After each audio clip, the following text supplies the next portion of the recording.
Welcome, everyone, to the 2024 Celebrate Awards Gala. Please welcome HLAA Director of Development, Marilyn Diajacobi.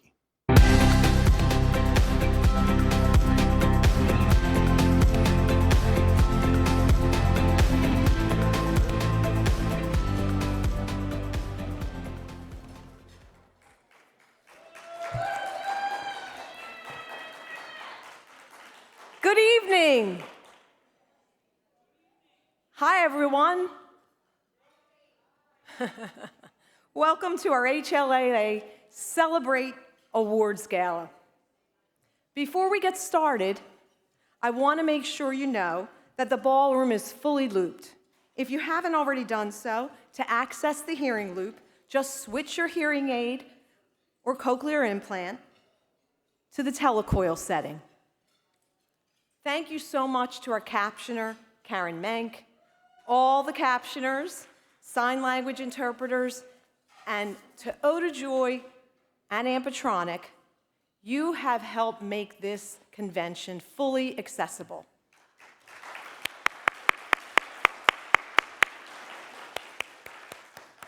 I'm so happy to see you all here. In fact, all the staff have been looking forward to this all week long, and we're really excited to celebrate these individuals.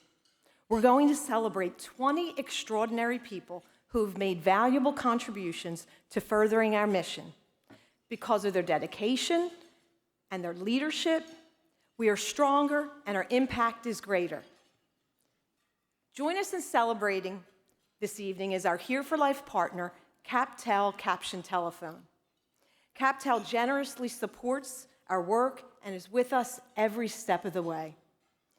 CapTel truly leads with their philanthropy, and we are really incredibly grateful for all they do. So please join me in thanking Jackie Morgan and John Kinsler and all the CapTel team. John, please join us. We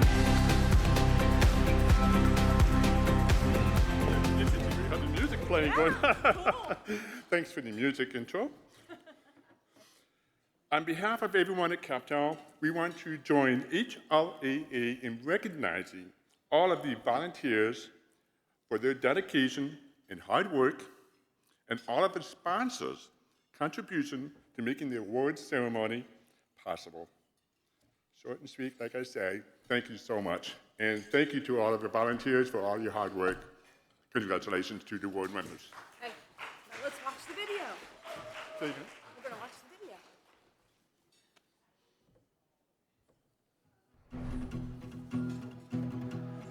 Every step, writing stories that seek to be read, taking hold of the moment as we discover every color filled with wonder. Now we finally see we got everything we need.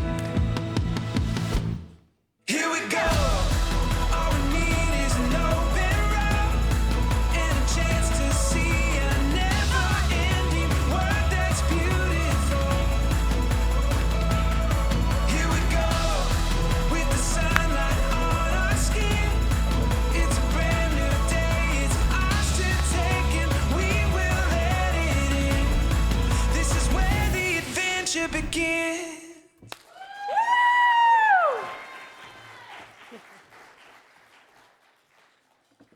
Wow, what a terrific video capturing the spirit of Walk for Hearing.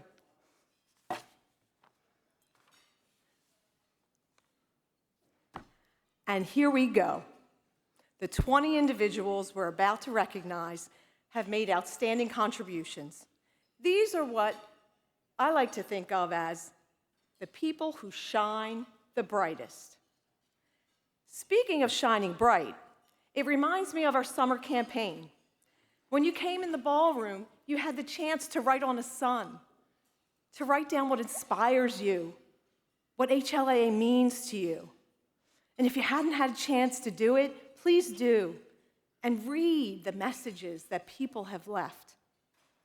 These inspirational words will help highlight our campaign and the joy it creates for so many people. In fact, I just pulled two of them off of the board. HLAA changed my life with information I needed. HLAA helped me find my joy.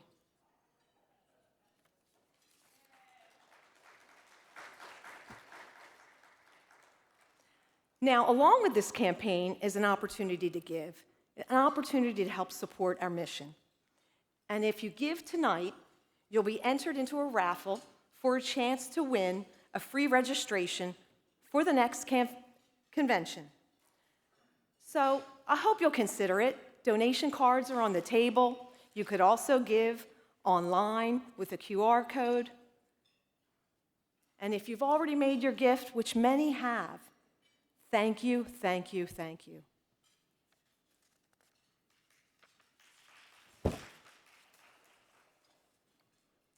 Now let's get started with this celebration. To present the first award, please welcome Ira Rubenstein. Ira is the Vice Chair of HLAA's Board of Directors, and I'm so delighted to work with him on our Development Committee.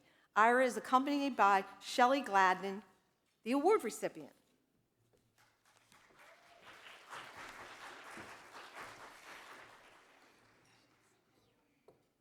Wait a minute.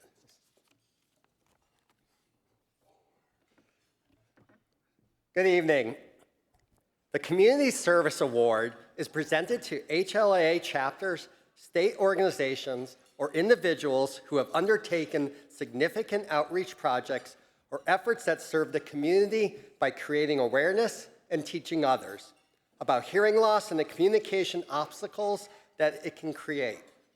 Shelley Gladden is the current chair of the HLAA Central Oklahoma chapter. She spends her days teaching and educating her community on the impact of hearing loss and how assistive technology can lead to the independence and success. Her advocacy efforts include speaking to future hearing health professionals in colleges to ensure that they have basic knowledge of services needed by individuals with hearing loss. Shelley's also an advocate. She was appointed by the governor to the Oklahoma Rehabilitation Council, where she makes sure that hearing loss is given consideration in all aspects of the services being provided. She also serves on the Living Choice Advisory Council for the state of Oklahoma's Health Care Authority, and is also the Assistant Director of Able Tech. She has collaborated with multiple state agencies to develop 2 smart home demonstration sites where Oklahomans can touch, see, feel, and experience how assistive technology can improve life and independence in the home. Shelley ensured that hearing assistive technology was included and identified how smart devices and assistive technology can be used to help individuals with hearing loss gain or maintain independence and continue to thrive in their homes. She also leads the Central Oklahoma chapter, ensuring that live captioning, streaming, and communication access occurs for every meeting. Her vibrant spirit and leadership have inspired board members to maintain their commitment to volunteerism. The chapter thrives under her leadership and continues to welcome new members. Shelley has certainly demonstrated her commitment to hearing loss community in Oklahoma and to HLAA. We're honored to give this award. Congratulations, Shelley. Thank you. Thank you very much. Wow, who wrote that? That was amazing. I am just very privileged to be able to combine my passion with educating others on hearing loss and my full-time job, which is with the Assistive Technology Act program of Oklahoma. It's a great opportunity when I'm not handling chaos with employees. I'm advocating and teaching and educating individuals on hearing loss. So thank you. Thank you very much.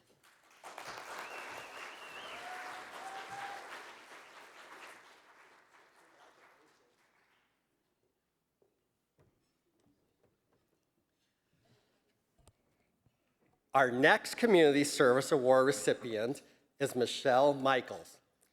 Michelle is another terrific leader who has made an incredible number of contributions to the hearing loss community.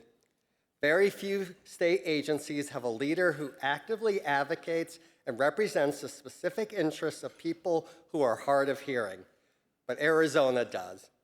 HLAA member Michelle Michaels is the Hearing Healthcare Program Manager at the Arizona Commission for the Deaf and Hard of Hearing. The program she leads provides free telephones, manages the Arizona Relay Service, and offers programming on hearing loss, assistive technology, emergency preparedness, and more. Michelle is also the founding member of the Global Alliance of Speech-to-Text Captioning, which works to improve caption accuracy.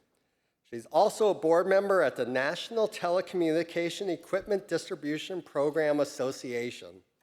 Michelle was also one of the original leaders who helped launch the Get in the Hearing Loop effort and encouraged using loops at the HLAA National Convention.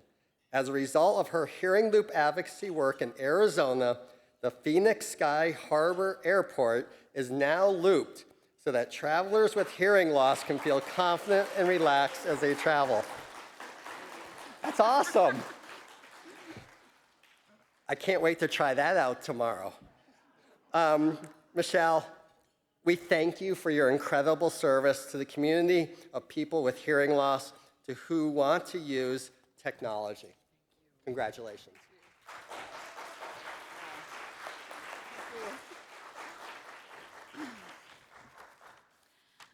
Thank you, HLAA, for this Community Service Award. For over 30 years, I've put my heart and soul into serving the hard of hearing community here in Arizona and across the nation. I want to thank my Arizona foremothers, Anne Marie Sullivan and Jenny Clark. Other leaders in the Arizona hard of hearing community, like Liz Booth and Ron Tallman, Melanie O'Rourke, and Fred Williams, have taught me so much. Professional colleagues like Ingrid McBride, Aparna Rao, Kate, and Amy have been wonderful allies. And national colleagues like Sherry, Juliet, Wynn, Dr. David G. Myers, and the Global Alliance for Speech-to-Text Captioning team continue to inform my work. I am grateful that ACDHH Executive Director Sherry Collins recognized my talent and asked me to join the team. Under the leadership of Deputy Director Carmen Smith, my career has blossomed, and I now embody the essence of servant leadership. I look forward to joining with all of you as we grow and expand this movement in the years to come.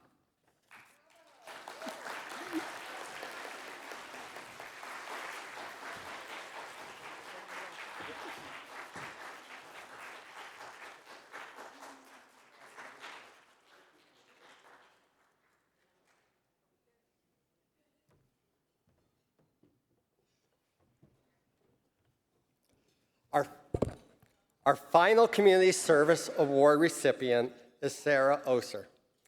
Sarah is one of the founders of the North Bay of California chapter. Since 2018, Sarah has been working diligently towards making HLAA and the North Bay of California chapter a strong and familiar presence in the community.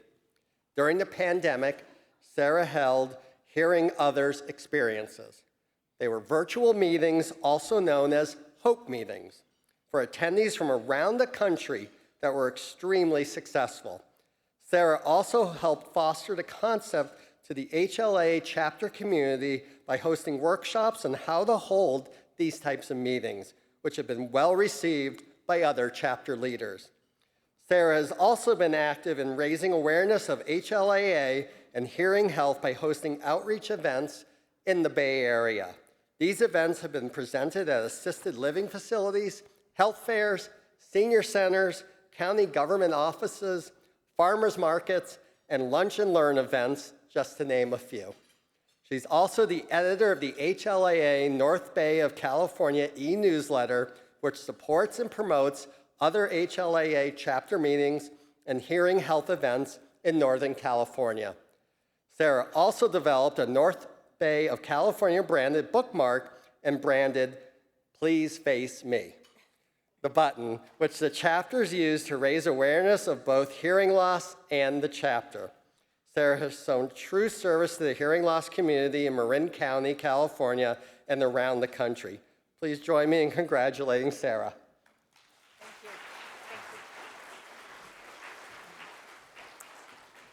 Thank you for this recognition. You know, reaching out to the community I'm in, which is north of San Francisco, has really improved the quality of my own life. I've met lots of people. I've made friends with some of them. And moreover, I've connected with a lot of HLAA members throughout the United States. And those people have helped me solve problems in our own community. So all of that combined has improved the quality of my life and has made me feel like I've done my share to make the world a better place. Thank you so much.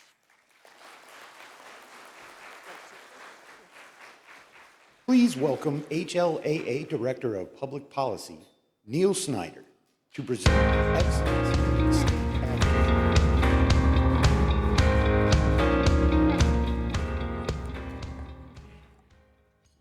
The Excellence in State Advocacy Award is given to those advocacy efforts that have made significant impact on the lives of individuals with hearing loss in their state.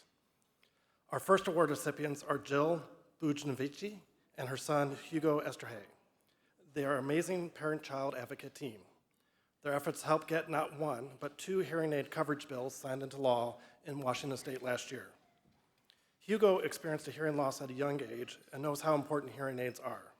At age 8, he wanted to make sure other kids who needed hearing aids could get them too. Jill supported his efforts and went directly to her legislator to raise the issue. She followed the bill's passages through multiple committees and text changes and worked with fellow advocates at HLAA Washington State Association each step of the way.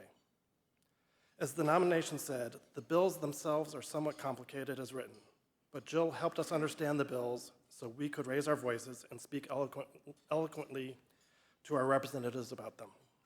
Jill and Hugo also lifted their voices and provided key in-person testimony at Washington State Legislature in 2023. They saw success in January 2024 when House Bill 1222 took effect. It requires most private insurance companies to cover hearing aids for adults and children, impacting Washingtonians who work for the state of Washington, many large employers, and public schools. Jill and Hugo are incredible examples of how everyday people become advocates for themselves, and others drawing on their experiences, courage, and compassion, and just happen to change the world. Jill and Hugo are not able to attend the convention as they're on vacation in Jasper National Park in British Columbia, but we are happy to share their video acceptance.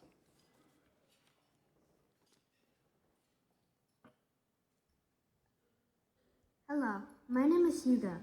I'm 9 years old and I live in Seattle, and I'm in 3rd grade. Thank you for this award. This really means a lot to me. I've had an exciting journey through visiting with legislators to meeting with Governor Inslee. It has been an honor to be the voice of our community to accomplish this goal. Thank you again for this award. Hi, I'm Jill. I am privileged to be Hugo's mom. Hugo inspired this journey, which started about 6 years ago when he was 3.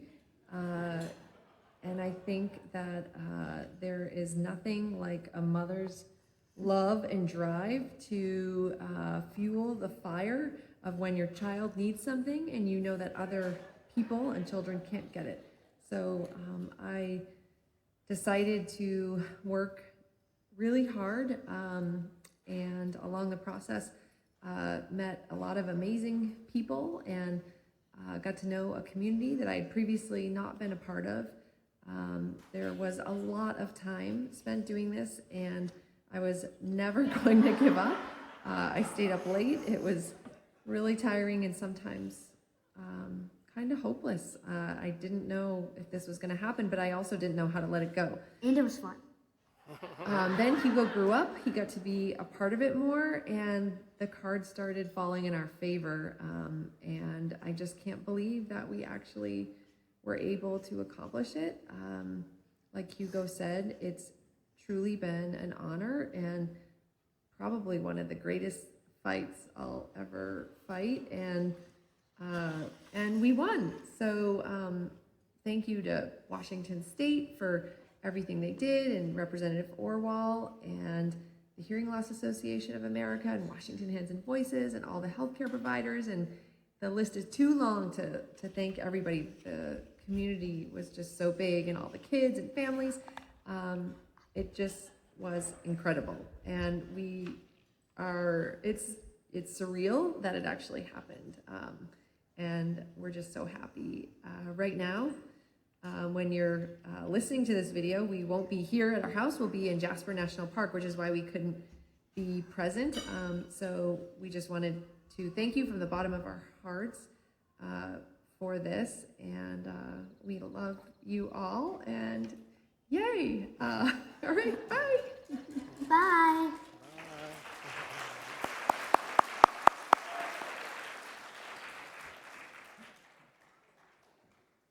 The next Excellence in State Advocacy Award goes to Cynthia Stewart. Cynthia Stewart has always been involved in the efforts of Washington State and has worked on legislative issues for the HLAA Washington State Association for several years. Cynthia was also part of the effort that saw 2 hearing aid insurance coverage bills passed in Washington State in 2023.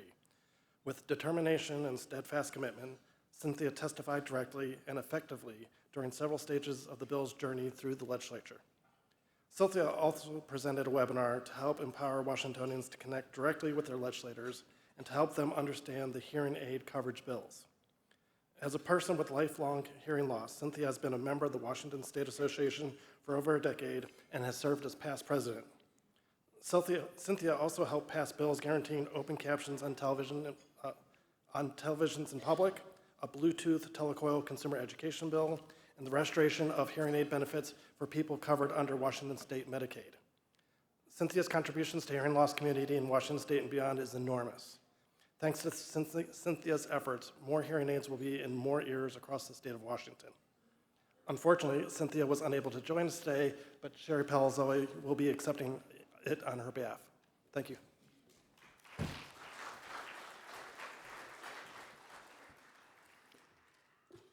Thank you, Neil, and thank you, HLAA, for recognizing the work that we have done in Washington State. Cynthia is very humbled and honored to receive this award, and so very disappointed that she cannot be here tonight. And I just wanted to say, on behalf of HLAA Washington, that this really takes a village to achieve the kind of accomplishments that we've done in Washington State. And Cynthia, one thing that we didn't mention in this, happens to be the president of the League of Women Voters in Washington State. And she really understands the process. And it was Cynthia who knew what kind of messages that we needed to deliver to each individual committee. And she was really instrumental in getting this bill passed. So thank you very much. Please welcome Sherry Palazzoli, member of the HLAA Board of Directors, who will present the Get in the Hearing Loop Award. Sherry is accompanied by award recipient Andy Vobora, representative from Travel Lane County. Find my page here. So you get me again? So I'm very, very honored to be able to present the Get in the Hearing Loop Award. Travel Lane County is the local tourism council in Lane County, Oregon.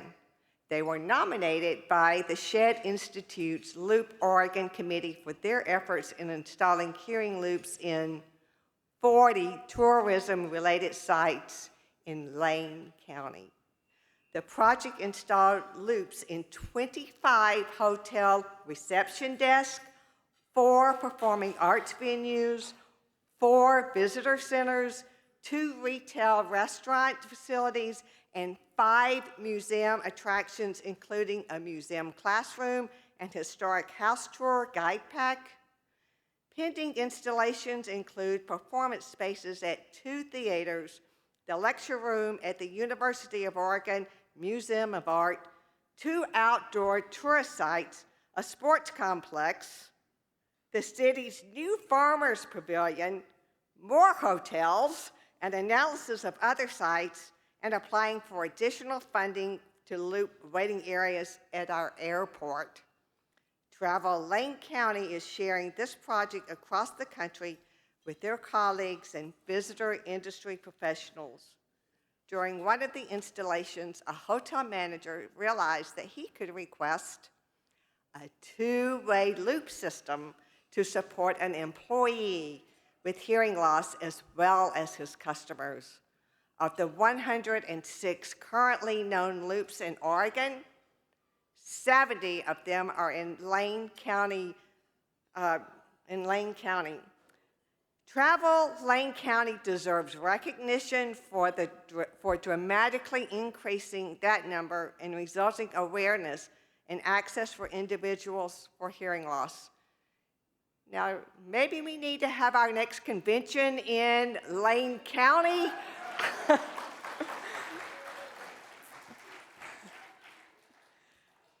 Please join with me in giving our congratulations to Travel Lane County. Thank you very much. Thank you. It's funny you should mention coming to Lane County because I wanted to talk to somebody about that. So I'll be talking to someone. I'm really pleased to accept this award on behalf of the Travel Lane County staff and our board of directors.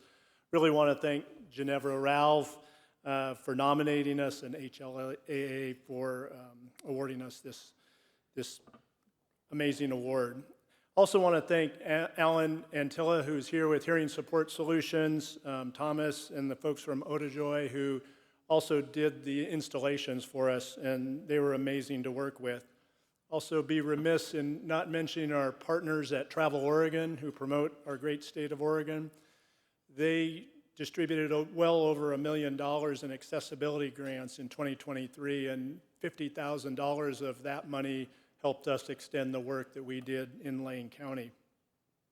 Our organization is dedicated to creating a more accessible destination, and we believe every visitor should experience and has a right to experience great adventures, and that only happens when accessibility is incorporated by our communities and by our hospitality businesses. We were inspired by the work of Ginevra Ralph and Sue Pritchard, the work of Loop Lane County, which became Loop Oregon. Their commitment to looping facilities inspired us, and we are excited that their work is going to expand throughout Oregon and throughout the nation as they launch the Center for Hearing Access. We will continue to advocate for funding projects that assist our hospitality partners in implementing projects that support everyone with hearing loss. Thank you. Thank you. Thank you so much.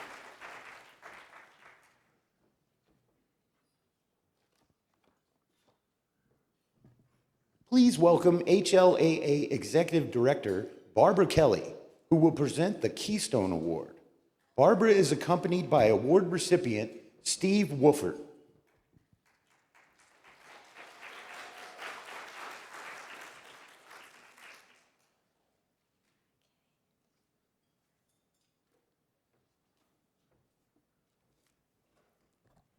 I'm looking for the tab that says Barbara. And Steve, they didn't have our walk-up music. I hear you.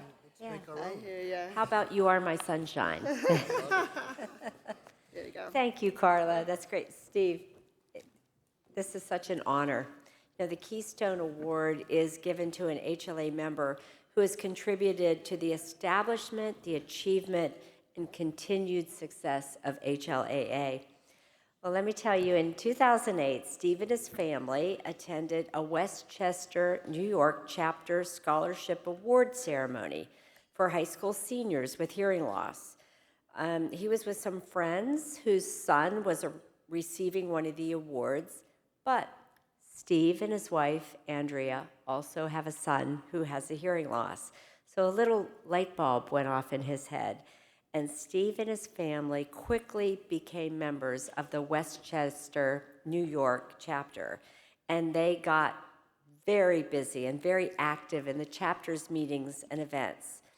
Steve started right off as vice president of the chapter. Huh, Steve? Yeah, there was an election and everything on that. And then in 2020, he became president of the Westchester chapter. And as you chapter leaders know, that is, that's a tough job, right, to take the leadership role. Steve organized many chapter events that have been instituted throughout his leadership, such as local baseball league games, chapter picnics, given presentations in the community, and he chaired the 40th anniversary party of the Westchester chapter this year, and a lot more. So they celebrated 40 years as a chapter, and that is quite an accomplishment. So Steve also works on getting a lot of publicity for the Westchester Rockland Walk for Hearing on the radio and in newspapers. And Steve, it just seems like you can't do enough. I don't know. It's obvious. Steve likes to wear many hats. And in 2010, he started getting involved with the Westchester Rockland Walk for Hearing. And he has been at the forefront at each walk to this day. Steve is taking care of everything from A to Z, and he's truly a leader for the walk. And we really thank you for that, Steve. And it's clear that he wants to make a difference in the community through his leadership. They learned a lot through experiencing a son with hearing loss. And Steve tells me, you know, there was bad advice along the way, and you had to figure it out.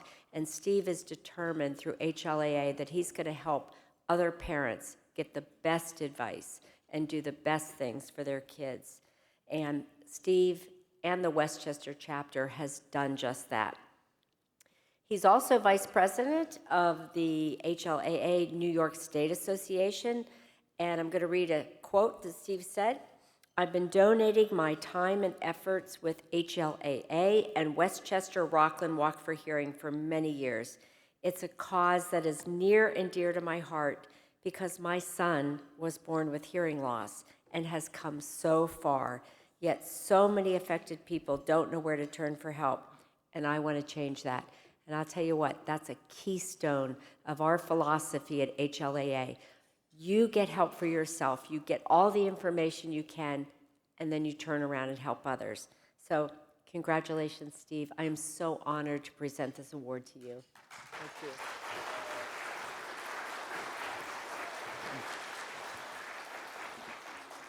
Thank you, Barbara, and thank you, HLA, and thank you to all of you. I'm glad I didn't have to follow Hugo, because that would be impossible. But Barbara has said a few of the things I've accomplished. It's been a labor of love. You know, I've always tried to follow the goals and missions of HLAA and to serve the greater hearing loss community. So thanks to my son, Brendan, my wife, Andrea, who inspired me on this journey, and the rest of my family for putting up with me. It is a lot of time, but it just goes so fast. You all inspire me, so thank you so much for this award. Beautiful.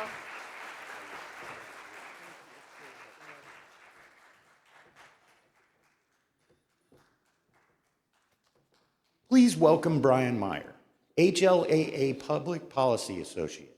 He will be presenting the Marcia Dugan Advocacy Award. Accompanying him is award recipient Terry Shirley.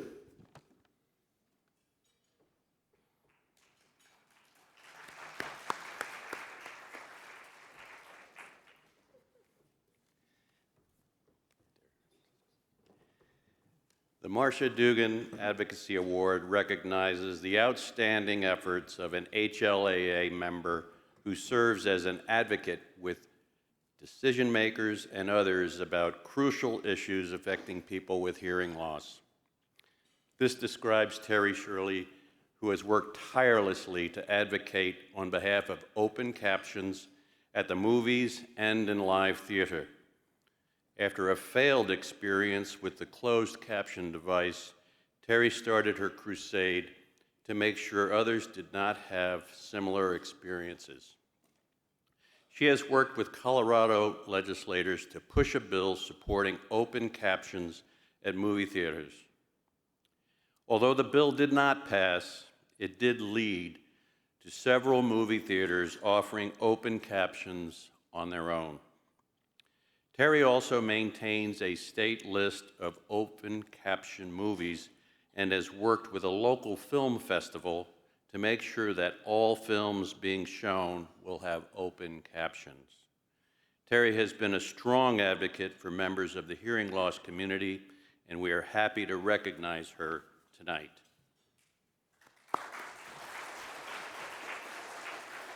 Wow. Wow, thank you. It's amazing. I can't believe I'm up here. I'm very, very honored to receive this award. Thank you to HLAA and Colorado members of the Colorado Commission for the Deaf, Hard of Hearing, and Deafblind for guiding me and believing in me, especially for my husband, who has spent hours and hours listening to captioning issues, and he's lived the experience with me for 38 years. And every day for which he says he doesn't mind listening to all this. And I hope that my continuing journey can inspire others to make a difference in their own communities. Thank you so much.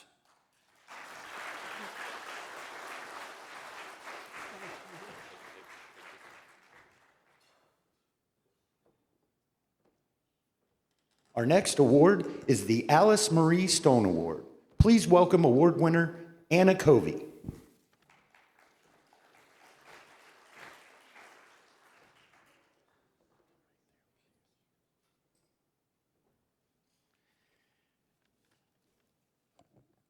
The next award is named after Alice Ami Marie Stone, wife of founder Rocky Stone, and who was the first recipient of this award. It recognizes dedicated family members who have contributed to the growth and development of HLAA. And that is very true of Anna. She has been an active participant in the Hearing Loss Association's Central Oklahoma chapter for a number of years in a variety of roles. While Anna does not have hearing loss herself, she became an advocate on behalf of her parents who have severe hearing loss. She is passionate about helping people with hearing loss participate and enjoy life and stay active as individuals with hearing loss. She has been known to coordinate HLAA Central Oklahoma chapter outings, advocate for loops in public spaces and churches, and rallying the hard of hearing community to have a voice. Anna's latest endeavor was coordinating a health and hearing loss forum in 2 cities on the same day. The forum included physicians, audiologists, assistive technology providers, chapter members, and more to promote education and resources available. Her efforts have been an amazing extension of the HLAA Central Oklahoma chapter and have increased the visibility of the needs of people with hearing loss. Cheers to Anna and her involvement and passion to support the hearing community.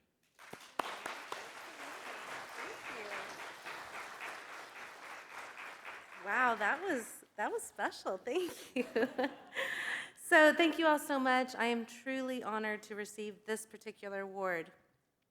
My parents are just adorable. They've been madly in love and married for 53 years. Growing up, they taught me invaluable lessons in compassion and respect, values that have guided me in advocating for them as they face complexities in aging with hearing loss. Whether it's ensuring they receive the respect that they deserve in medical settings or empowering them to advocate for themselves, I'm grateful for the opportunity to make a difference in their lives. This award is dedicated to them. I also want to thank my HLAA and my Oklahoma City chapter for this recognition. Thank you.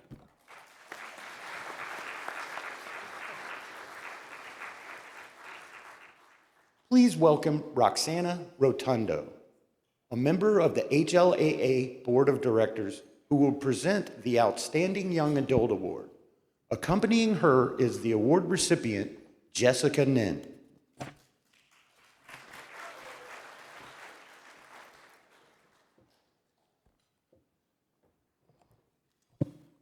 Is the car reporter ready for my accent? Notice. At the young age of 22, Jessica Nin has been an active member of HLAA Westchester and the Westchester Rockland Walk for Hearing for more than 10 years. Yes, Jessica first got involved with HLAA at the age of 12. She has been chair of the Westchester Rockland Walk for Hearing for the past 4 years. The Westchester Rockland Walk for Hearing has been one of the most successful walks in terms of total dollars, and Jessica has personally raised nearly $60,000.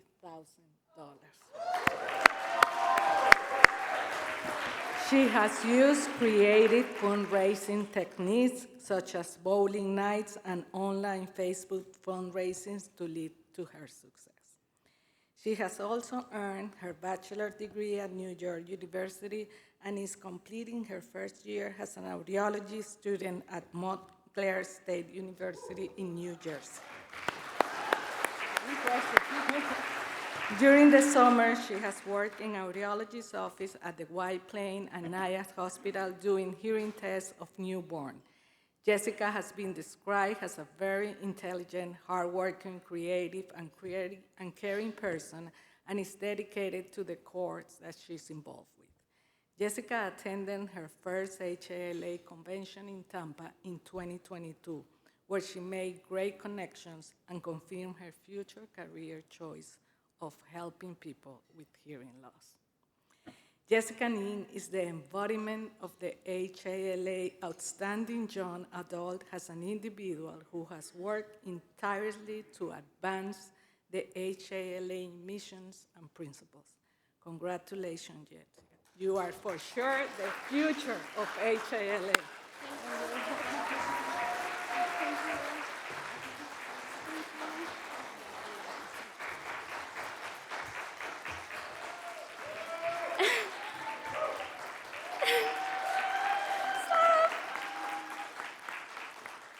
Thank you guys so much. I can't even begin to describe how much this means to me. Growing up was very challenging. I had classmates make fun of me.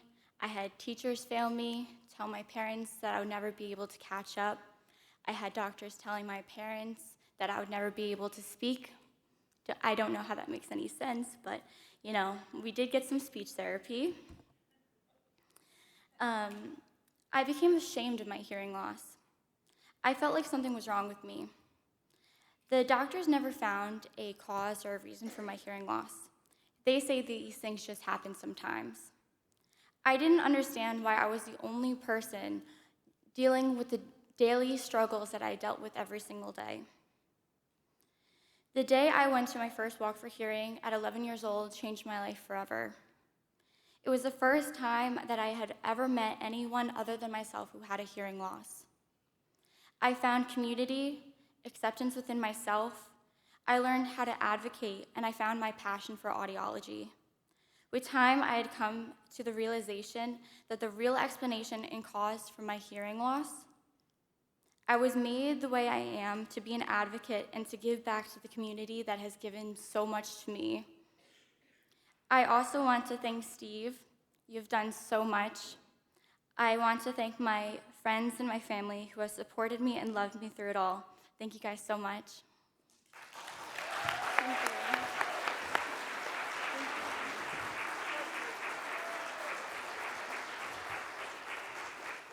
Please welcome Sherry Evers, a member of the HLAA Board of Directors, who will present the Parent Involvement Award.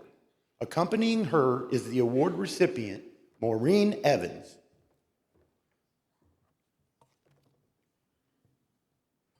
There's nothing a mother or father won't do for their children, and Maureen exemplifies that. Just ask anyone who knows her family. Maureen's daughter, Abigail, was diagnosed with severe hearing loss in both ears in July 2022. 1 year later, she received her first cochlear implant. Abby now has 2 cochlear implants, both fully and successfully activated. Hearing loss was a completely new and foreign topic for Maureen and everyone in her family. But Maureen was determined to learn everything she could and to help Abby live her best life. After Maureen was introduced to HLAA, she was immediately on her computer checking out everything that HLAA had to offer. She, along with other members of her family, flew from Chicago to New Orleans just last June to attend the HLAA convention. When she got back from the convention, she was brainstorming ways to raise money for HLAA. Her family members had already signed up for the Chicago Walk for Hearing, but that wasn't enough for Maureen. She took it upon herself to start an online raffle where she raised $5,678 for HLAA in just 3 months.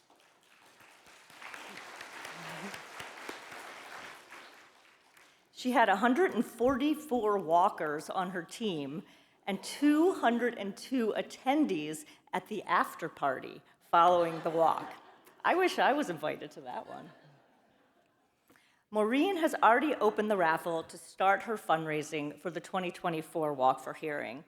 And it's truly unbelievable how a mother of 3 young children can manage all of this fundraising at the same time that she's a mother, a special education teacher, and a wife. Maureen also raised $4,000 in those 3 months for the Advocates Children Hospital Hearing Aid Loaner Program for Abby's Hospital. Very impressive.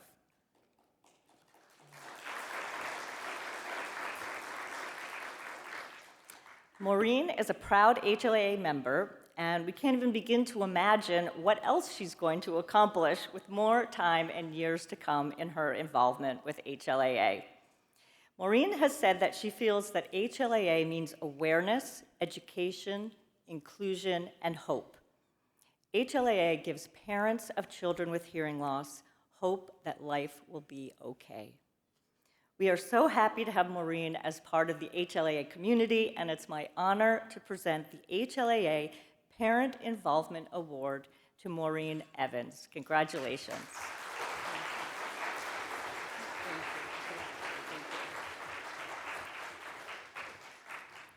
I can't even begin to express how grateful I am to be chosen for this award. It is truly an honor.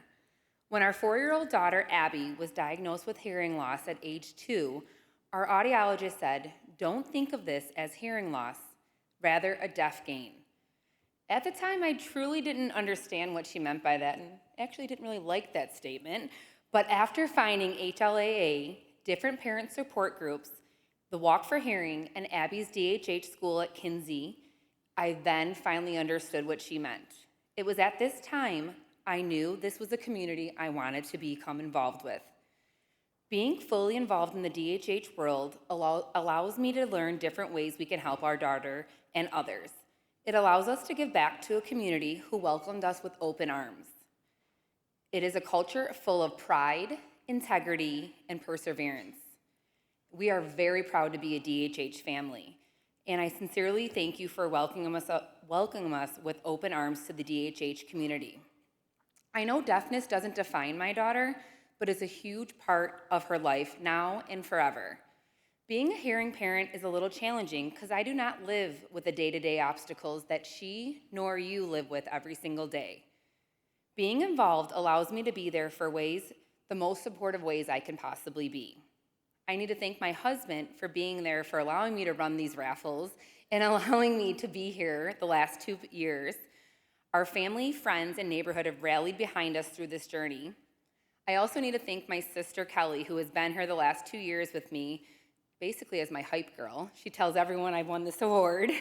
And I really need to thank each and every single one of you because you have provided me with so much support and knowledge through this journey. So you guys are all amazing, and I want to say thank you, and I love you.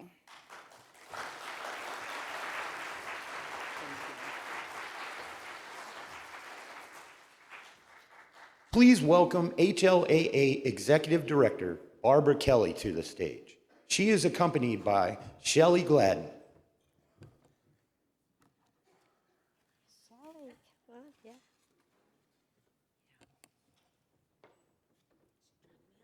That's good. I'm glad you both are here. You know, chapters, state associations, and their leadership are the lifeblood of HLAA. More than 30 years ago, that's how I was introduced to this organization, was through the Northern Virginia chapter of HLAA, SHHH back then. And the efforts of strong, passionate, and dedicated HLAA affiliates and representatives on the local and state level are integral to the mission of HLAA. The effects that they have in their communities and on people are lasting and certainly deserving of recognition. We want to thank all of our chapters, our state organizations, and state chapter coordinators for your passion in making a difference in the lives of people with hearing loss and for all your hard work. So tonight, we are focusing the spotlight on outstanding chapters whose efforts in advocacy, outreach, education, and peer support go above and beyond to meet the needs of individuals locally and become important resources in communities across the country. The first award is the Chapter on a Mission Award. We will start with this award, and it's being accepted by Shelley Gladden, the president of the Central Oklahoma chapter. I've heard a lot of Oklahoma tonight, haven't you? Right. Yes, so there seems to be a lot going on in that part of the country.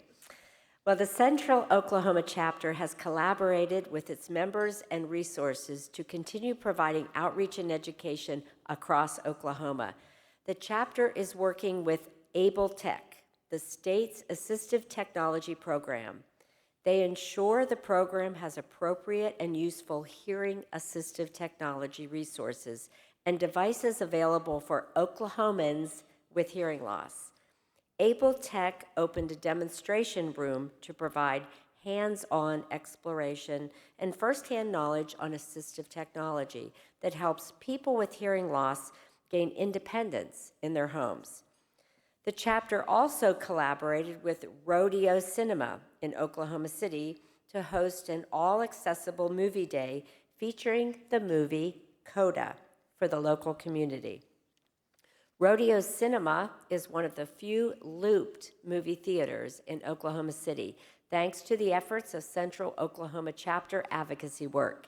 The chapter gained several new chapter members just because of that event. The chapter created a partnership with a physician, an audiologist, and members of the State Assistive Technology Act program to develop a traveling panel of experts to take hearing health on the road.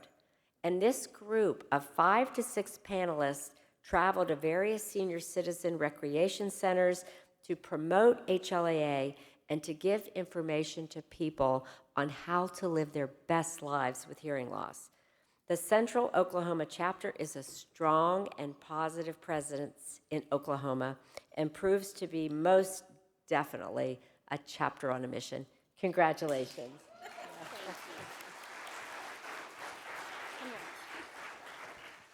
I invited Anna to join me up here today because Anna truly is the mover and the shaker and the doer in Oklahoma for our chapter, and we could not do it without Anna here with us.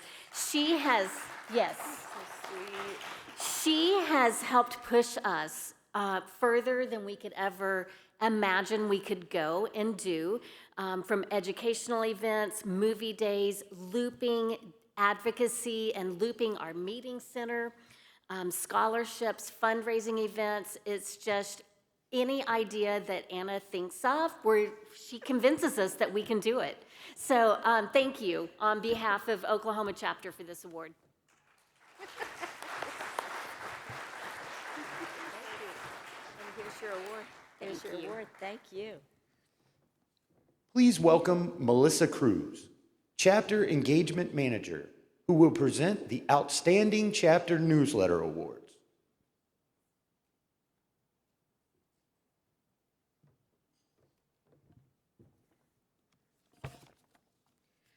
Our first award recipient is Julie Olson of the Fox Valley Chapter. Julie has served as editor of the Fox Valley Chapter's newsletter since the chapter was founded in 1983. She was one of the original founders of the chapter, and she has staying power, so dedicated to the HLA mission and chapters. She has also served as chair of the HLA Board of Directors. She has worked with chapters nationwide, and they are fortunate to learn from Julie. Fox Valley chapter members have Julie's expertise and historical perspective and warmly refer to her as their walking HLA encyclopedia. The monthly newsletter and written work is the chapter's lifeblood. Julie makes sure that it is always upbeat and focuses on people living well with hearing loss. In addition to chapter business such as educational programs and event calendars, the newsletter also contains human interest stories, sponsorship information, candid photos, and teachable moments. One unique aspect of the Fox Valley Chapter newsletter is that it helps facilitate the main fundraiser for the chapters. Donors to the chapter are recognized in each issue. It's a simple but effective fundraising effort. The newsletter is sent digitally to 200 email addresses and sent by snail mail to over 300 physical addresses. The newsletter directs people to the chapter, the national website, and Facebook pages. It encourages membership to HLAA and often links to HLA news stories and Hearing Life magazine articles. It has been a solid, vital monthly publication for almost 40 years, which is really amazing. That certainly deserves recognition, and we want to say congratulations to Julie Olson. Unfortunately, she cannot be with us here with us tonight, but we're happy to share her acceptance video.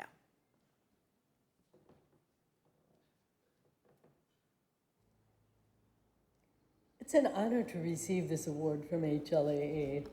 I know how many dedicated volunteers there are among us. Fox Valley Chapter in Wisconsin celebrates its 40th anniversary this year, and the newsletter has been part of our chapter for 39 of those 40 years. Not only are we able to share a lot of information with hundreds of people, but the sponsor program within our newsletter generates enough money for us to sustain the chapter and keep it solvent. I truly enjoy researching and writing, so serving as editor for nearly all of those 40 years has been a labor of love for me. I really appreciate being recognized for that with this very special award. I love you, HLAA. You are a very important part of my life.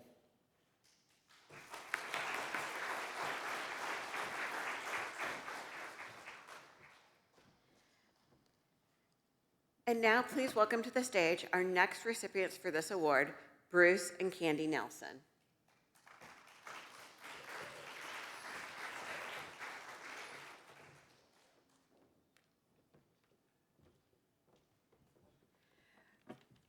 Bruce Nelson was originally involved with the newsletter as a writer of assisted technology stories and was a participating board member of the Rochester, New York chapter.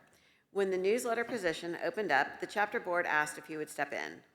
Bruce said he would try one issue, and his wife Candy said she would help. 2 years later, they're still going as editors and have done a fabulous job and are very generous with their time and talent. The newsletter provides program meeting locations, meeting details, news from HLAA and the New York State Association, and local and national membership information. The newsletter has a total monthly circulation of approximately 840 addresses, with the majority going to members, audiologists, other businesses, and 31 Monroe County libraries. Newsletters are also distributed at presentations and health fairs. The chapter newsletter is optimistic, informative, educational, and with articles from many sources, both local and national, for and about those with hearing loss and those interacting with the chapter. Information includes new and popular technologies, details things like chapter assisted living, assisted listening, the chapter assisted living demonstration center, personal experience columns, promotion of the chapter hope meetings, skill tips, and suggestions on living well. The newsletter serves to whet the appetite of readers, encouraging them to contact the chapter or join a local meeting, a hope session, or a chapter focus group. Friends or relatives of someone with hearing loss reading the newsletter can segue into a conversation about taking action. The overall focus is support, education, and advocacy towards better hearing, which equals better living. Congratulations to Bruce and Candy Nelson, the editors of the Rochester Chapter Newsletter. Congratulations, all.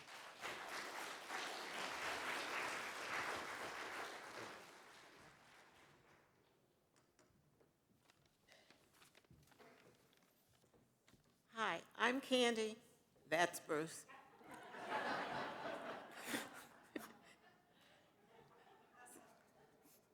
So we took over when our previous editor, Ginger Graham, passed away in 2020 and agreed to put out 1 or 2 issues. 42 issues later, we're still doing it and enjoying it. We've tweaked and changed the layout to make it our own. I'm better off finding the articles and playing typesetting Tetris. That's getting all the articles to fit. And Candy spruces up the pages and finds my errors before we send it to our fantastic proofreaders, Art Maurer, Sue Miller, and Dan Brooks, who find even more of our errors and make suggestions to make our newsletter even better. Our 840 has gone up since then. It's about 850, 860, who knows? An awful lot of them. Anyway, our readers join you in recognizing us for the work we do in creating the Rochester Chapter Newsletter. We thank you for this honor.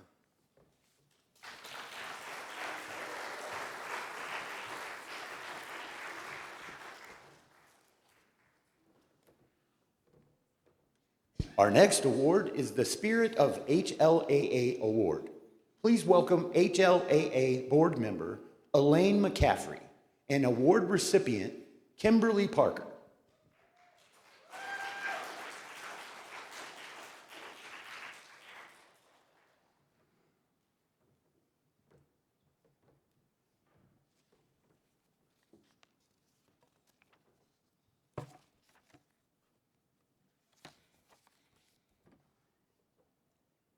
The Spirit of HLAA Award honors an individual who has contributed their positive outlook and countless hours of service to help inspire and encourage people with hearing loss.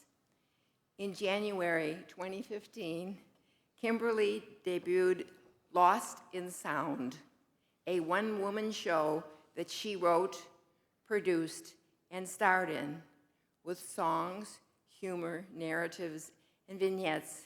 She shares her hearing loss journey and all its challenges and emotional pain, and ultimately, she leads the audience to understand her lessons and her triumphs. Lost in Sound played in several venues across Washington State, touching an audience member deeply and garnering media attention for hearing loss. Kimberly also led the Washington State Association HOPE meetings for 3 years. HOPE stands for Hearing Other People's Experiences. Under Kimberly's guidance, as many as 25 people join online each month for support, encouragement, advice, and friendship. The HOPE program takes time, effort, and skill, and Kimberly helps the HOPE volunteers crew feel motivated and appreciated. During meetings, she guides HOPE discussions while maintaining sensitivity and empathy. She helps participants feel safe, comfortable, and welcome. Kimberly also served on the HLAA Washington State Association Board for several years and completed a peer mentoring training class at Gala. Kimberly Parker epitomizes the HLAA spirit of service, compassion, and self-empowerment. Congratulations. Thank you.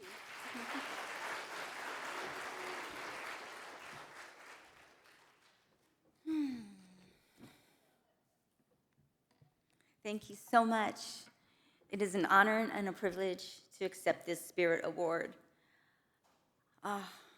This organization has transformed my life in so many ways, and I am forever grateful. First, I'd like to thank the founder of HLAA, Rocky Stone.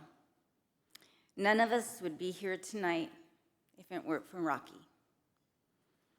Second, I'd like to thank my friend, mentor, and colleague, Sherry Perizzoli, who called me in the fall of 2020 and asked me if I would put together and lead a Hope support group in Washington State. It felt like a calling, literally, at a time in the world where I was full of fear and uncertainty about the future, in isolation, as all of us were socially isolated. And I just knew that I had to do something to help not only myself, but my friends who are also experiencing some of this. When those masks came out, I was deaf again. And I am so grateful that I said yes, and I answered the call, because it has been enriching, inspiring, educational, and rewarding to bring hope to so many people nationwide. Third, I'd like to thank our crew of compassionate, responsible, enthusiastic, and wise friends. Carolyn Odio, Glinda Filio, Sherry Perizzoli, Erlene Vandermeer, Jerry Palacontis, and Devin Myers. I am so proud of what we've created together. Thank you.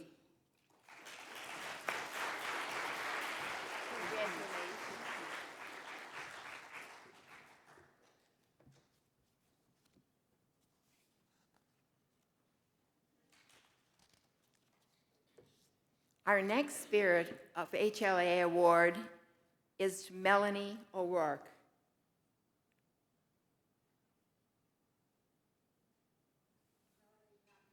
Melanie is not here. Oh. Melanie O'Rourke was a speech pathologist when she suddenly lost her hearing from meningitis in 2003. Unprepared for her loss, but soon armed with new bilateral cochlear implants, she determined to live her life as well as possible with hearing loss. In 2006, Melanie began her journey with HLAA in the HLAA West Valley chapter as secretary, then vice president in 2014, and in 2015 she became president. She soon made meetings accessible to everyone by arranging carts and arranging and installing temporary hearing loops. After extensive searching, Melanie was able to find a loop venue in the current Sun City Church location. The chapter actually might not have survived without her. Her unfailing attention to chapter needs and every member's welfare saved the day. She made a habit of seeking out new members and welcoming them to chapter meetings and in their journey to better hearing. She developed a large network of hearing loss professionals to help everyone cope with hearing loss. No challenge was too small or too big. If a member needed help finding or visiting an audiologist, Melanie soon even accompanied them on their audiology visits. Her enthusiasm and helpfulness were infectious, and the membership grew. The chapter soon had to move into a larger church meeting hall.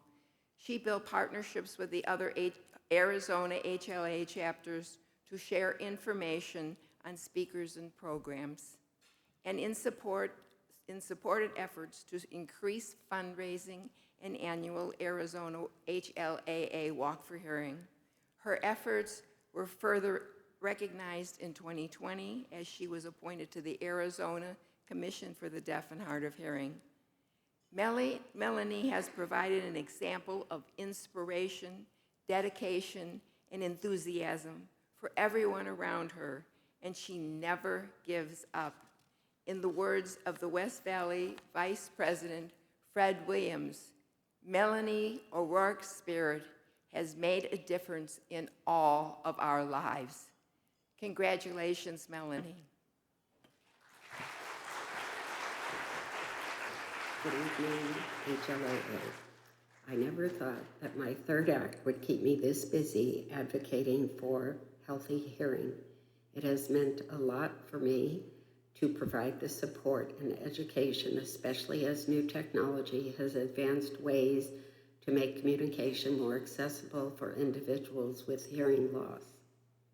In accepting this award, I want to acknowledge the members of the West Valley Board, Fred Williams, Pat Williams, and Shannon Tyree, who have advocated along with me for HLAA and the West Valley chapter. Thank you.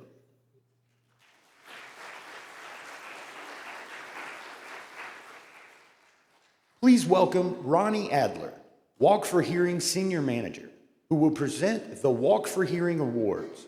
She is joined by Jeff Chess, the Walk for Hearing Volunteer of the Year.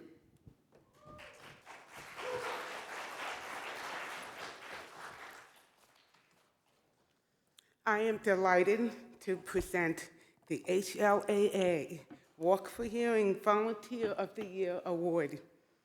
This award honors an individual who has contributed a positive outlook and countless hours of service to Walk for Hearing. Jeff Chess has been involved with Long Beach Walk for Hearing since 2012.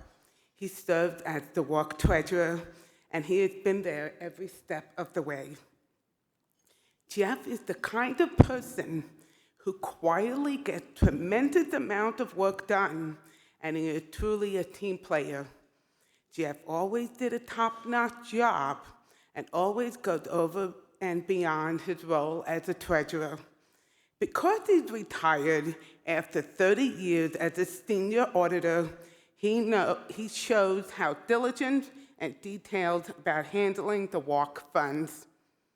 In addition to Walk for Hearing, Jeff was the treasurer for the HLAA California State Association since 2009.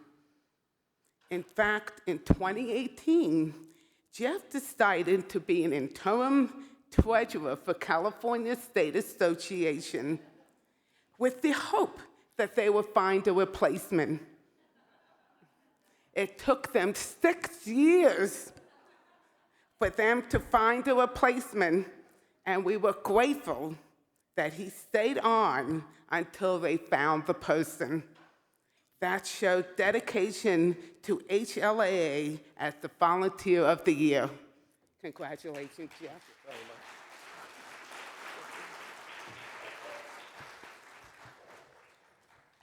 Thank you, Ronnie. I greatly accept the award. I really appreciate the award committee, especially Ronnie and Rancourt, for recognizing my dedication to the Walk for Hearing. Ronnie mentioned all that information. Everything she said was true. Keep that in mind. Now, when you say, if that is true, why I am still serving as the treasurer since 2012? Simply put, I am here to serve. That is why I joined doing this. When people volunteer do the work and they say, why you do this? I'm here to serve to better life of other people. Besides, I'm involved in this Long Beach Walk for Hearing. I also am volunteer in a food bank as well. I do food ship twice a week to better help the people who have need for hungry, who are at risk for hungry and so on.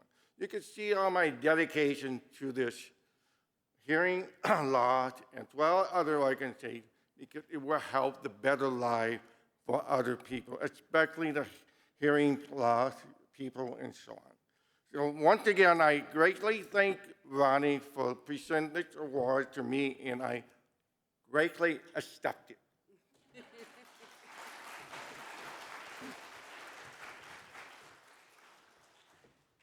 Thank you, Jeff.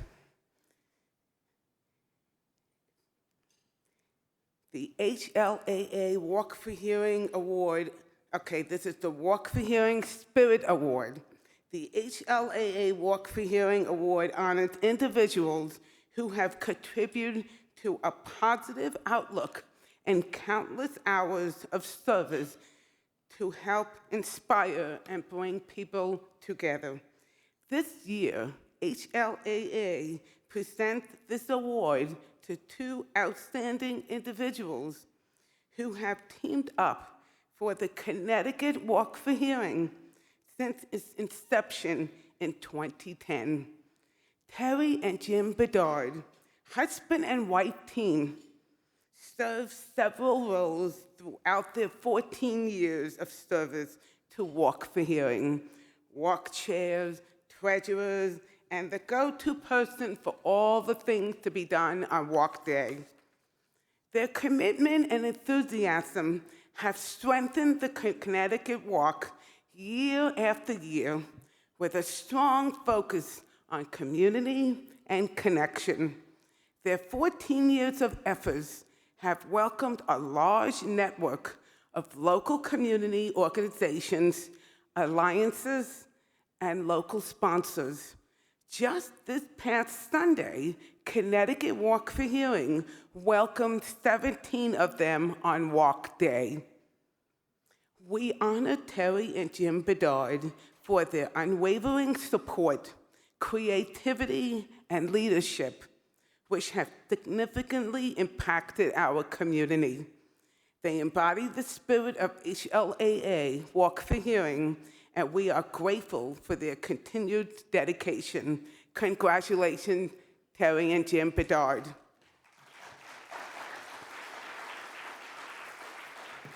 Hi, everyone. We're Jim and Terry Bedard of the Hartford Walk for Hearing. We've been at this for, I think, 14 years now.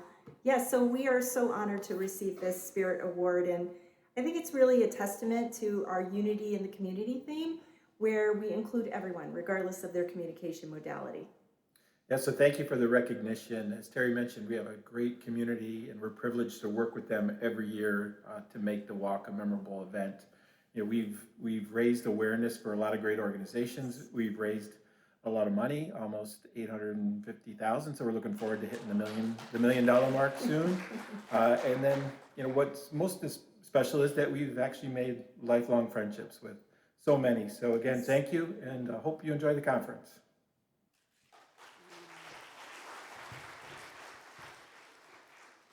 Please welcome Board Chair Mike Meyer. Mike will present the Rocky Stone Humanitarian Award. Joining him is award recipient Tony Iacolucci.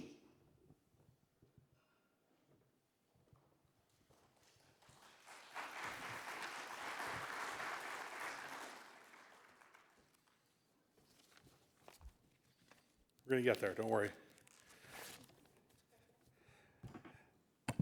The recipient of the Rocky Stone Humanitarian Award is selected by the Board of Directors, honoring one of our own, a past board member. It is given to a past director whose extraordinary contributions exemplify our founder, Rocky Stone. Tony lost her hearing suddenly in 2006.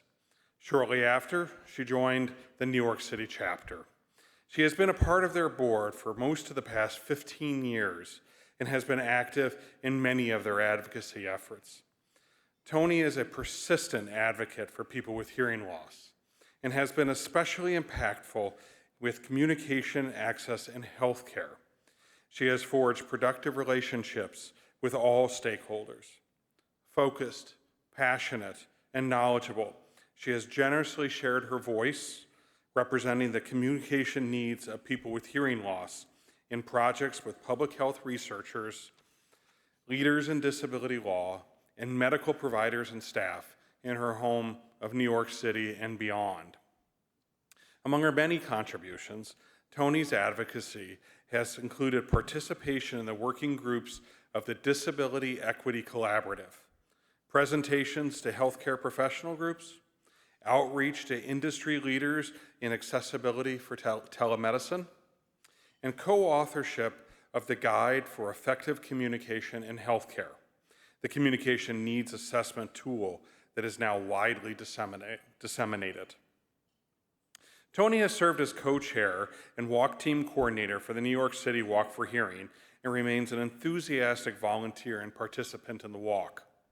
In addition, she also serves as volunteer of HLAA's Hearing Healthcare Access Committee. Tony is an eloquent, relentless, and passionate voice for people with hearing loss, and her enormous heart and deep, authentic caring for the well-being of others has served as the foundation for relationship building that is at the core of her very powerful advocacy work. Tony is most deserving of the HLAA Rocky Stone Humanitarian Award. Congratulations, Tony.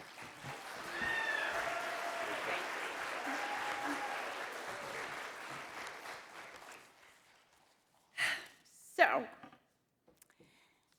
I want you to know, you probably can't see this, but the first line of my notes for my speech have 3 words in it, and they are, do not cry, okay? I can rarely get through something as moving as this without crying, but I'm gonna make another effort tonight. So first I'm gonna say my important thank yous in case I start to cry and I can't finish. So first I want to thank the HLA Board of Directors for this award and this wonderful honor. I want to thank the Stone family for their ongoing support to us so that we can continue to support Rocky's mission. I want to thank Barbara Kelly for your leadership, but most important, one of my team, the strategic team for communication access, Peggy Ellerson and I were working on something, and we called a meeting with Barbara because we needed to get some information from her. I can't even remember what it was. So we got through what we needed to go through, and then we stayed on the call and had a really wonderful chat. And we talked about health care, et cetera. Towards the end of the conversation, Barbara said, you know what? I think we need a communication access in healthcare program with HLA. And it was like a dream come true. So I want to thank the strategic team for the communication access program, Elaine McCaffrey. I'm sure you've heard about her wonderful Chicago Hospital Safety Program, to Meg Walhagen at the University of California, San Francisco, who could not be here tonight. She's a researcher, she's the head of nursing excellence, and she brings hearing loss access to every single thing she does. I want to give a special thank you to Lisa Hamlin. She is one of our program advisors, and she has taught us so much in her lovely, clear, and concise way, and we miss her. So I don't want to go all Oscar speech here, but I want to thank all of you in this room for raising your voices and all of your accomplishments on behalf of people with hearing loss. So I have really struggled to write this. This is not my preferred way to talk. I prefer to talk with somebody, with people instead of 2 people. So I decided, okay, the one thing that I can do comfortably is speak from my heart. So that's what you're gonna get tonight. So I should have had this nailed 2 weeks ago. I heard all these presentations yesterday and everyone is so prepared and so elegant and so lovely. But I said, okay, I'm here, I've got 2.5 days, I can nail this. So the first morning I wake up and I start typing away on my laptop. And I said, okay, I'm good. I got the outline, wake up tomorrow, clean it up, good to go. I wake up and I read it and I'm like, no, not at all. It sounded old already. I don't know, so delete. Next day, went to a bunch of workshops, took a break, wrote another draft. Got it. Woke up the next morning, same thing. It's not right. Delete. So at 2:10 this morning, I went to bed last night, I had nothing. Went to bed at 2:10 this morning, I woke up at 2:10. So my usual, what day is this? And then I thought, oh God, the speech. I really wanted to do Wordle, but I had to get back to this and try to write something. And yesterday, I kept feeling all day going to the workshops that this convention was very different, and I mentioned it to a couple of people. And the word elevated kept popping into my head, but I didn't know what it meant. So the first workshop I went to was Neil Snyder and Brian Meyer in our public policy department talking about airline access. And it was really interesting and a lot of great information. All of a sudden, they started to talk about choke points and a workflow to get through those points when you hit those snags and you're trying to do advocacy. So Peggy's next to me. I look over at her, and her eyes are lighting up because this is something we've been talking about doing, working on a flow chart. And how do you get hospitals to give you what you need, and what do you do when you get a snag? So we leave there, and we're excited, and it was a great workshop. So then I go to the research symposium. So much great information. I had no idea how they were going to approach this topic of emotional side of hearing loss, but they did a terrific job. And then we had the grand finale, Gail Hannon, who in less than 15 minutes nailed every aspect of every side of the emotional side of hearing loss. And she is our secret weapon, I'm telling you, in helping people to understand what that experience is like. Then I went to a workshop with Wynn Wyman and Juliet Sturkins about, Google Maps. I'm really terrible with Google Maps. But the reason I went is because I'd never heard them speak live. And I know Wynn's heart is also very much in healthcare access. So I went. So I'm listening about Google Apps and so forth, and it's interesting. And all of a sudden, they start talking about doing reviews on Google Apps.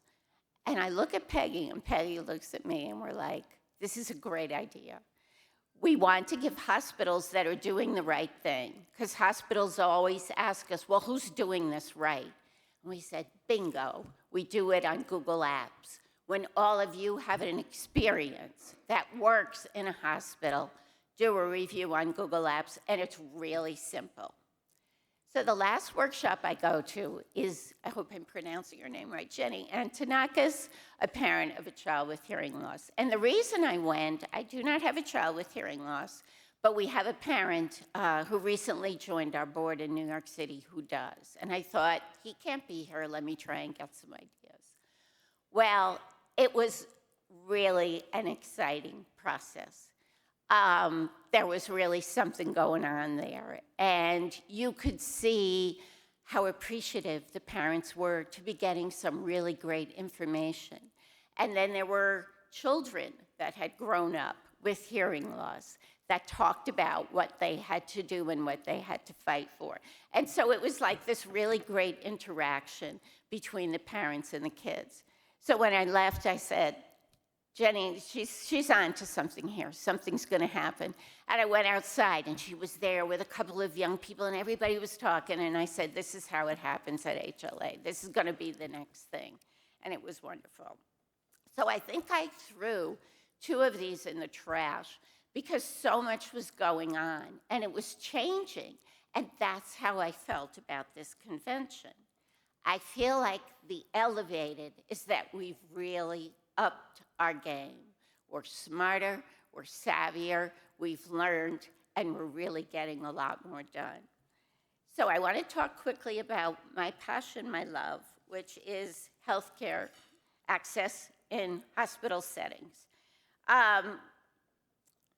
One of the things I've learned at this convention is not many people know that HLA has this program, and that they're really happy when they hear that HLA has this program. So Peggy and I have had our noses to the grindstone, as have Meg and Elaine, that we really haven't done a very good job of putting it out there and sharing what we've been doing. But we're very elated to know that HLA is going to have a new website, that they're expanding social media. So we hope to share this and get many more of you on board to join us. So I'm going to give you a very quick crash course on the communication access in healthcare program, which is really Plan A, Plan B, and back to Plan A.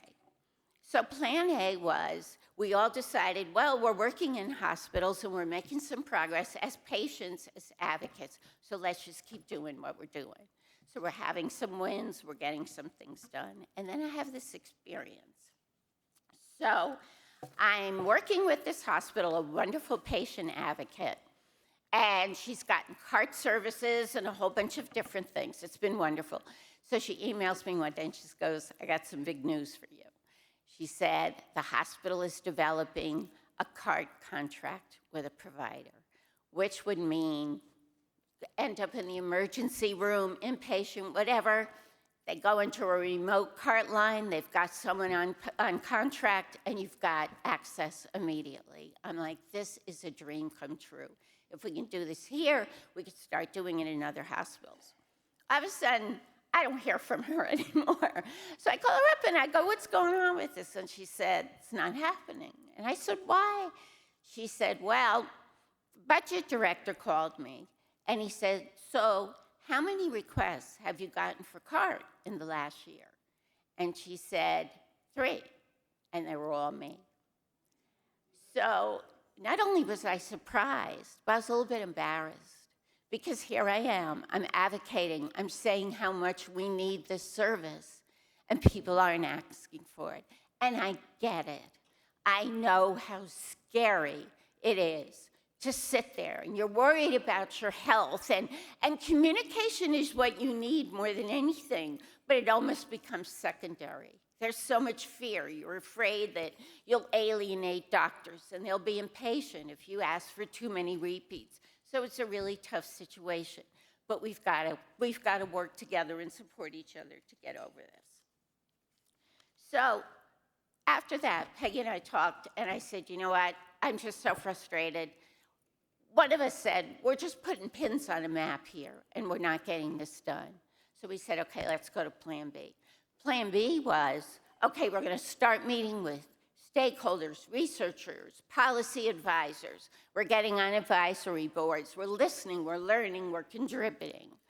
And we're getting some things done. And people are getting the data that we need to go to hospitals and get them to provide access. But it's not happening. And that is very frustrating because what we need more than anything is to get hospital administrations to buy in. And we can't make it happen. So we're really frustrated. And then Peggy, in her lovely, wise way, says, you know something? She said, the greatest minds in this business have not been able to solve this problem. So why are we pressuring ourselves to solve this problem? So last week, we had a conversation with many of you know Nicholas Reed through Johns Hopkins Hospital. And he is one of our program advisors. So we're talking about telehealth, and we're having a catch up because that's what we're really into. And we're saying how, you know, telehealth is on the radar screen and the AMA and human resources, and Nick's Googling this stuff while we're talking. And he says, you know, but there's nothing on here about access for people with hearing loss. It's rural, you know, got to get it out there, but nothing about this. And he said, you know, we have 2 problems. One is they don't know. The people, the providers, the hospitals don't know, and they don't know what to do. So the bottom line is, who are the best people to teach them? We are. So we're back to Plan A, and we need your help. And all of a sudden, doing those small things are what turned into the big things. The classic example, Rocky Stone, I don't know if it was the 60s or the 70s, invites some people to his house because there isn't a specific, any kind of program or assistance for people who are hard of hearing. So what did he have to do? He had to put some chairs around, invite some people, put on a pot of coffee, have some cake, and they had their talk. And they had another talk. Not a big thing, okay, a pin on the map, very simple thing. And look what happened. Here we are, the Hearing Loss Association, the largest organization for people with hearing loss, from a small pin on the map. So we're asking you all to be pins on a map, to speak up, whether you want to say you have a communication challenge, hearing loss, whatever you want to say. It's so important for your health and for your safety. And ask for what you need again and again, and work with us and each other to try to make this happen. There's no more standing on the sidelines here. Okay, we're in the game, and we got to make it happen. So I'm going to finish. Thank you. I can't. My mouth is so dry. I'm talking weird. Sorry. Okay, so I'm going to finish up with two things. So at 4:40 this morning, I looked at the clock. I finally realized why I could not write this speech. 2 months ago, I was walking up Broadway. I was at 98th Street, and my phone started to go off, vibrating in my back. So I took it out, and I see Mike Myers, Barbara Kelly. I'm like, what's this? And it says, you've been nominated, or you're going to receive the Rocky Stone Award. And I swear to you, I took my phone, threw it in my bag, and I said, no, not happening. And I went home, I did the wash, did a lot of stuff. About 2 hours later, I said, maybe I read it wrong. So I took it out again, and I said, oh, God, no, this can't happen. So I write to Barbara and Mike and try to, weasel my way out of this a little bit, but it didn't work. So the reason it was so hard is I do suffer from profound case of imposter syndrome. But the truth is that I should not be standing here by myself. I should be standing here with every single one of you, because it's truly your ward. Okay, see, I'm going to take a moment because I'm getting through this. The last thing I'm going to say is, taking my time, true confessions. Since I was a little kid, I can't believe I get through this. Take a moment. Since I was a little kid, I knew the word humanitarianism. I guess things that were going on in my life, my father was a very giving, charitable person. And I loved the word, and I knew it was a good word. And over the years, every time I hear that word, I swear I have this visceral reaction. It's like this warm, good, hopeful word. So in the few seconds of my life moving forward that I may be able to put my imposter syndrome aside, I'm going to indulge and cherish in this Rocky Stone Humanity Award. And I am so thrilled and grateful to share it all with you. Thank you so much.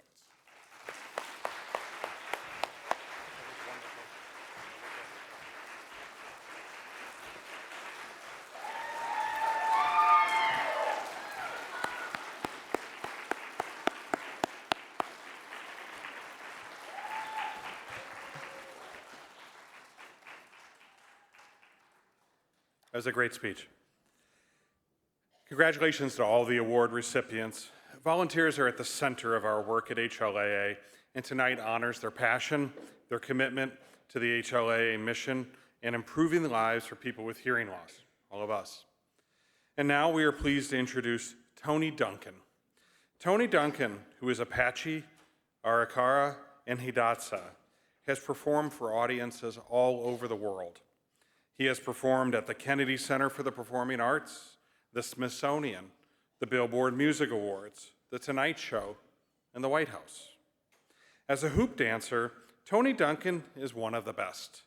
He's won the title of World Champion Hoop Dancer 6 times. So please welcome Tony Duncan to the stage.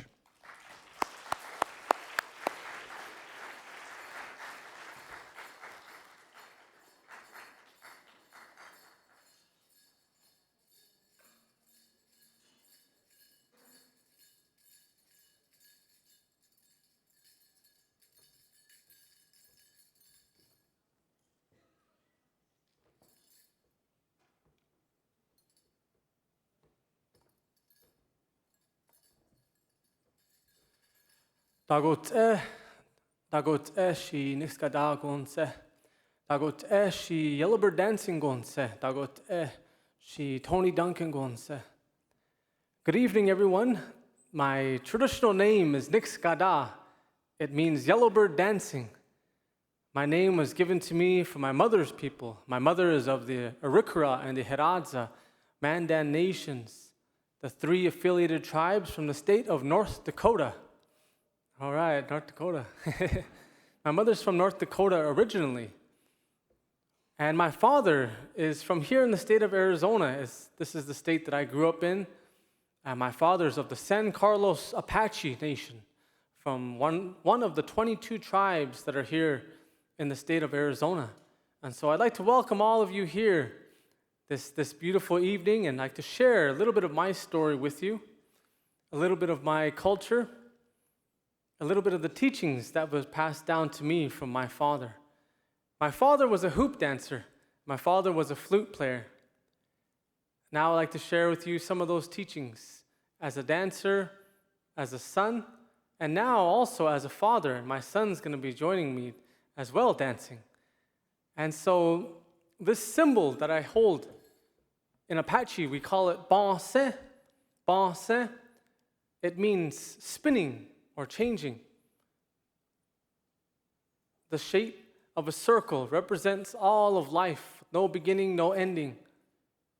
We celebrate all of life, and I'm here to celebrate this beautiful evening, this beautiful time that we're here together as an ambassador of the people of this land. Banse, spinning, changing, dancing to the eastern direction as the sun rises. The sun goes high up into the noon sky and sets to the western doorway. And then the light of Grandmother Moon blesses all of us as we rest. The singing lights come out. And then we find ourselves facing to the east once again with our morning prayers, creating this circle. I'll also be dancing, honoring our children. They say our children come in Apache way from the eastern doorway, just as the sunrise as well. And then as we go through life, we move clockwise. Apache way, everything moves in that clockwise way. We go from the east, springtime, our children, and then we go to the south, adolescence, summertime. And then we move again to the western doorway, adulthood, changing of leaves, that season of fall. And then we move once again to the north. Our highest honored people of our communities is our elders. The direction to the north, wintertime, that's the time of traditional storytelling. All other seasons, you only tell a very small amount of that story. But in the wintertime, from the beginning all the way to the end, sometimes lasting for days, stories go told around the fire. And then we believe in the same way as nature, as the snow begins to melt, the seasons don't just stop there. Those seeds begin to blossom once again, and spring begins. We believe that we end this journey of life and we begin a new journey. All of life moves in cycles in these movements. And so I'd like to share with you right now a dance. I'll be using 4 hoops starting off. 1, 2, 3, 4, representing our children, adolescents, adulthood, our elders, spring, summer, fall, and winter. Honoring those 4 stages of life, as well as playing this instrument that was also passed down to me from my father. And so, hope you enjoy this song and this dance. The song is titled "The Dance of the Painted Warrior," honoring the stages of life, celebrating this beautiful time that we're here together. Dance of the Painted Warrior.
Thank you.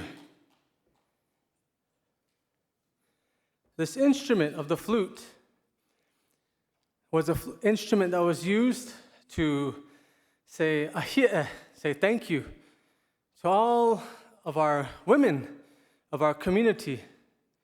Apaches, we're actually a matrilineal society.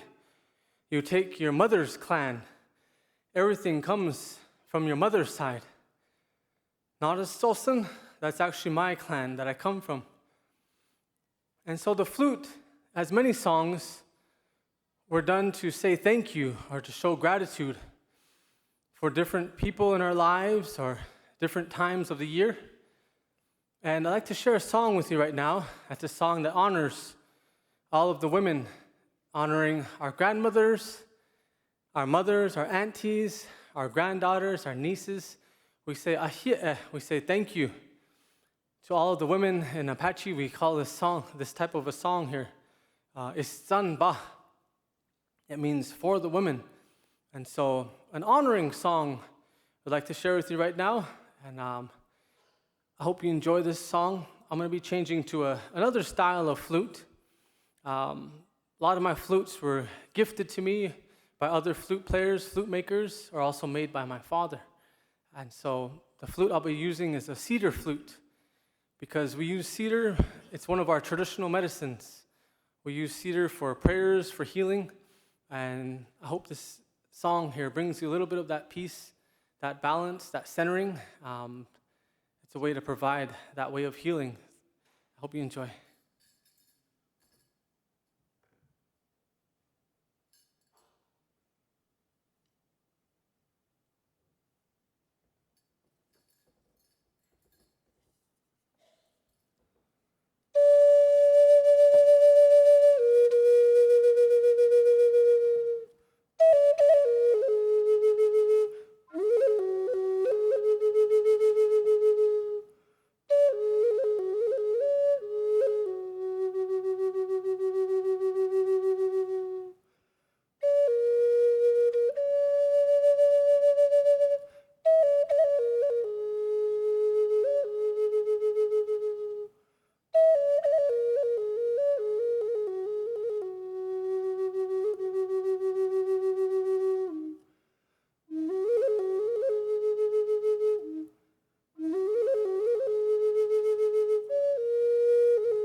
I'd like to share one last song on the flute, and then I'm going to bring out all of my hoops here and share with you a full hoop dance style, more of a traditional style of hoop dancing. This last song is a song that honors the plant people. When a child is born, when all of my 4 children were born, in Apache way, you take the afterbirth. You take the afterbirth, and that early the next morning before that next sun comes up, you take it and you go to one of your traditional mountains, one of your sacred mountains. For us, we went to the Superstition Mountain. That's our western mountain as Apache people. And we buried that afterbirth right next to a tree, a small tree. And my father used pollen, cattail pollen, yellow pollen. And he sprinkles that yellow pollen right there where the afterbirth was buried next to that tree. And he says in Apache way, may this grandchild now be forever bonded with the plant people. Now may this grandchild have relatives all across the world. May this grandchild, whenever he or she is in need of comfort or of knowledge or of guidance, may this grandchild be able to go anywhere around this world and speak to his relatives, to her relatives in a good way to find comfort. And so all of my children were bonded in that way to all of the plant people, and it was done the same for me too and my father. And so actually, me and my son, Naichi, we just got off the plane at 6 o'clock this evening. We flew in from Rome. And we got to see these beautiful, beautiful trees that have the olive trees, and there's just so many of them, rows and rows of them. And I told Naichi, those are some of your relatives. And so you have relatives all across the world, And so that's why Native people were always at the forefront of a lot of fighting for the environment. Always at the forefront in that way of environmental causes, because we always tried to fight for the integrity of Mother Earth. And so this is a song for the plant people that provide us with our homes, the structure of our homes, provide us with healing medicines, the plant people that provide us with just the oxygen that we breathe. So I hope you enjoy this song, an honoring song for the plant people.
Thank you. Now I'm going to introduce my son and this next dance that we're going to be sharing with you. This next dance is a dance that originated as a healing dance from the Taos Pueblo people of New Mexico. It's a dance that is known as the hoop dance. My father was a hoop dancer, and he made me my first set of hoops when I was only 5 years old. And he told me all those stories of the hoop dance. He told me the meaning of the hoop dance, which I explained about honoring those different cycles of life. And so now I find myself living through a lot of those teachings that my father passed down to me, always telling me, we each have an obligation, we each have a responsibility to the next generation to ensure that these teachings are passed down. And so I used to travel with my father all across the world. My father traveled as with the U.S. State Department, a cultural ambassador. And now my father doesn't travel anymore with some health issues, and so he kind of stays around the area, and he became a teacher now for the tribe in San Carlos as a cultural advisor with the tribe. And now I'm out across the world with my son, and so passing down these traditions. And so I'm going to have my son Naichi. He's going to talk a little bit about how he learned hoop dancing and that such, and he's just getting a start here on the microphone. But I really want him to talk a little bit about his style of dancing and what hoop dancing also means to him. And then he's going to start us off with this dance, and I'm going to be joining him, kind of father-son duo. And so, but Naichi, he had his birthday as we were traveling, and so did I. We both randomly had our birthdays in the same. We're the June 22nd and June 24th, and we were on the road. We were in Zurich, Switzerland for his birthday, and my birthday in Rome. And so it was really nice. It's a really blessing to be able to travel with my son in this way. So, Asini Awasis, Stone Child.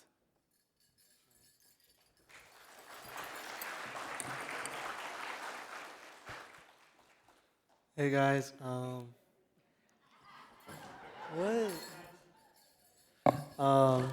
my name is Naichi, and I am the son of my dad. But how I started learning dancing is ever since I could walk, because when I was little, we always went to Santa Fe, danced there through all the sand and stuff and little rocks, and just danced my way, learned how to mess around with one hoop, then learned how to mess around with two hoops, and so on and so on.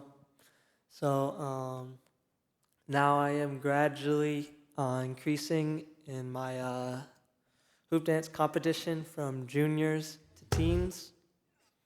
So I'd like to show you guys the hoop dance.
Thank you. Thank you very much. And as many Indigenous people all across the world, not only here in the state of Arizona, but many Indigenous people, we don't have a word that just means goodbye. In Apache way, we say, "Inauitsinde."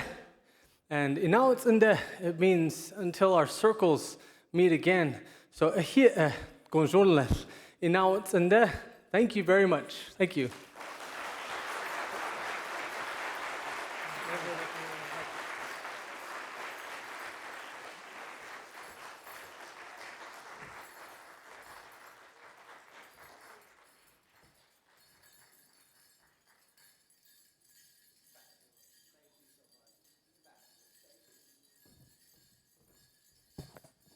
Tony, Nietzsche, before you go, we want to thank you for sharing your culture, your heritage, and topping off this celebration in such a beautiful way.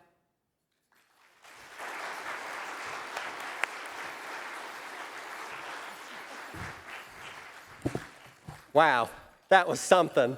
So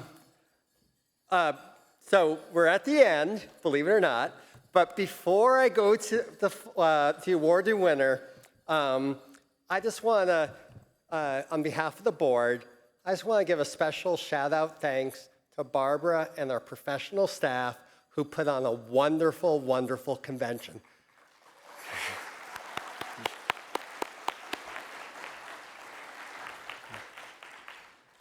Thank you, Barbara. Thank you to the staff. It's a lot of work, but I know all of us get so much out of this convention.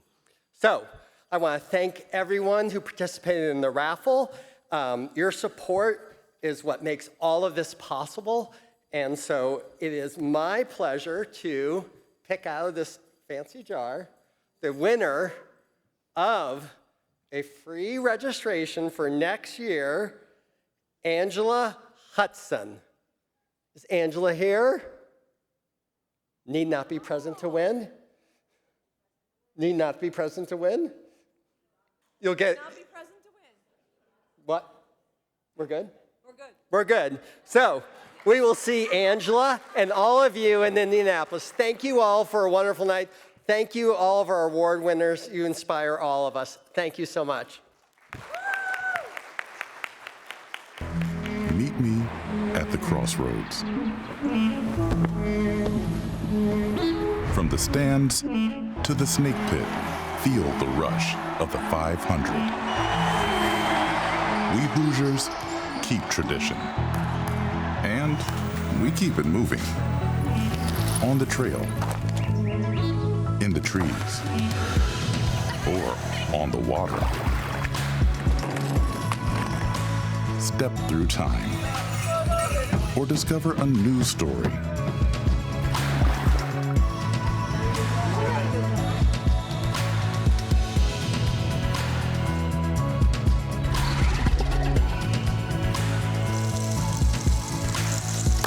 Try our sinus-clearing shrimp cocktail.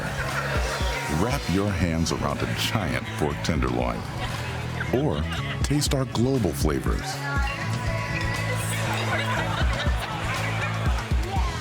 From fine art to street art.